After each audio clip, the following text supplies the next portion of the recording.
So it's a British tradition. It's almost like fish and chips. It's almost like jam on toast. It's almost like cheese in your mash. But it's the big debate. It's the great tea debate. And it's been going on for generations, including my gran, who's no longer with us. You know, she was in her 80s about 20 years ago. Milk in first in your brew or hot water in first? And to discuss this, a couple of people who are, well, tea specialist Jane Pettigrew. Hello, Jane. Hello there, Darren. And also Ian Vallance, Director of Smile Train UK. How are you? Hello, I'm very well, thank you. So, the big, great debate then, the big tea debate. So, can I ask you two first? Jane, we'll come to you first. Milk first or hot water first? Definitely hot water first, Darren. I know it's a debate that's been going on for a long time, but the leaves need the water, the tea leaves, either in a tea bag or loose in your teapot. You need to get those leaves in contact with the water at the right temperature, let them brew, and then when you've separated the leaf or the tea bag away from the liquor, then you can add whatever you like. But I do know a lot of people do it different ways, and hey, you know, we really want people to enjoy their tea, so let's leave them to it, to drink it how they like. Ian, are you with Jane on this one, or are you going a different way? Well, I should quantify my response firstly, Darren, by saying I'm more of a coffee drinker than a tea drinker, but I'm learning so much about it from Jane.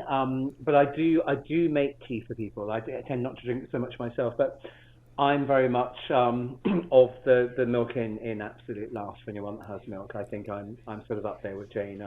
It would be odd to do anything else, I think. So I've got my manager here at this radio station. We had this debate when he knew I was going to do this interview, and he said that for all his years on this planet, he does milk first. It's really interesting. Exactly, yeah. So, why do people put milk in first? Where's all this coming from? What's going on in the world? Well, I guess when they're brewing tea in a mug these days, they think, okay, I'm going to drink it from this mug, so let's put everything in there that I need. And then they throw in the sugar, and then they throw in the tea bag or an infuser full of tea leaves. And so they just think this is quicker and easier. But actually, it really should be the other way around in terms of what goodness you're going to get out in the flavour and everything that comes out of the tea before you add anything. And actually, you know, there are quite a lot of teas in the world that are much, much better drunk without milk and sugar. But that's another debate.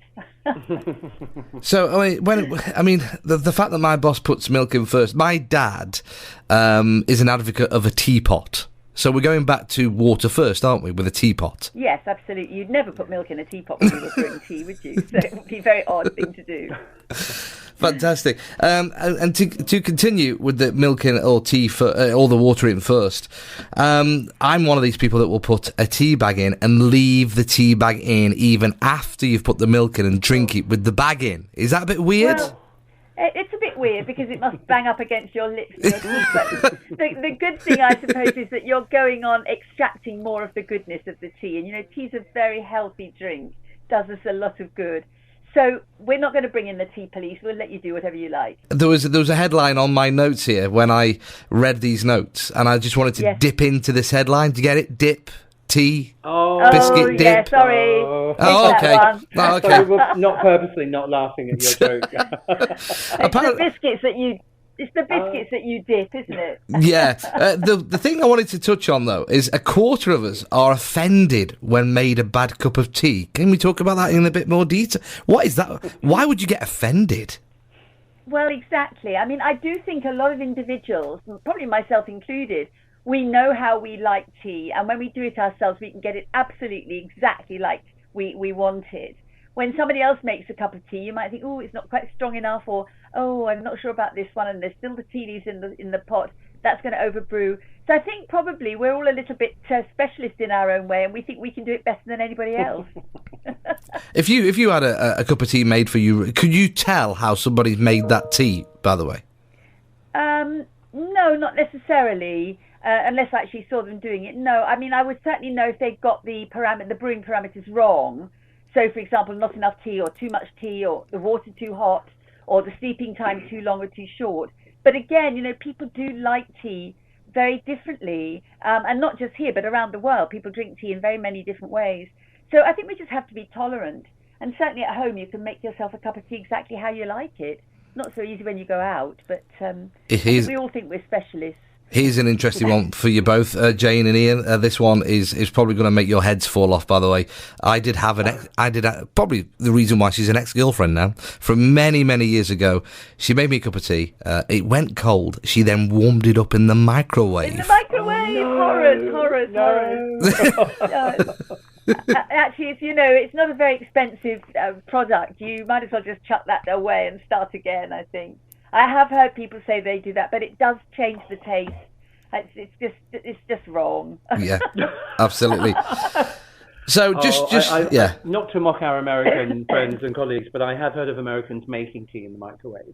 Do they do that over there? Do they? Horrifies me. Pardon? Do they do that in America? Do they? Apparently, I've heard. I don't know if it's true or not. Maybe if any Americans are listening, they can verify that. But that sort of horrified me to read that.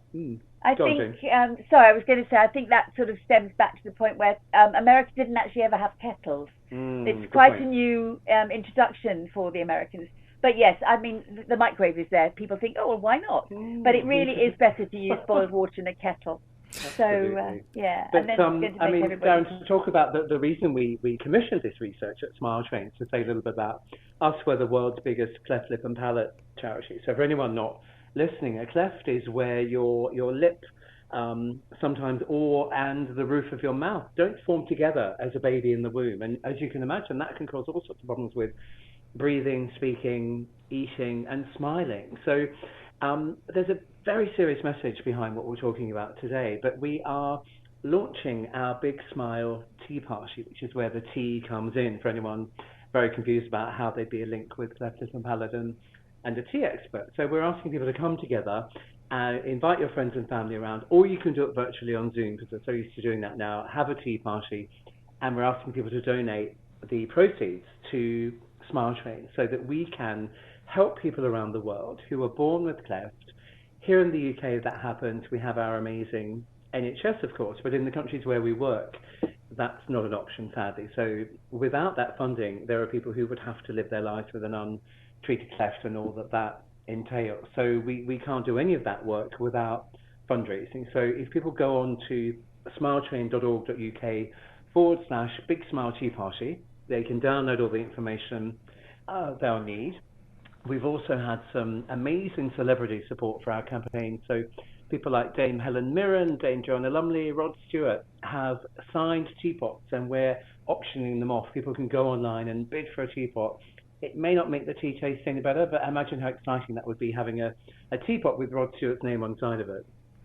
Can you just do that website again for us, Ian, about where people can go to? It's smiletrain.org.uk/Big Smile Tea Party, all one word.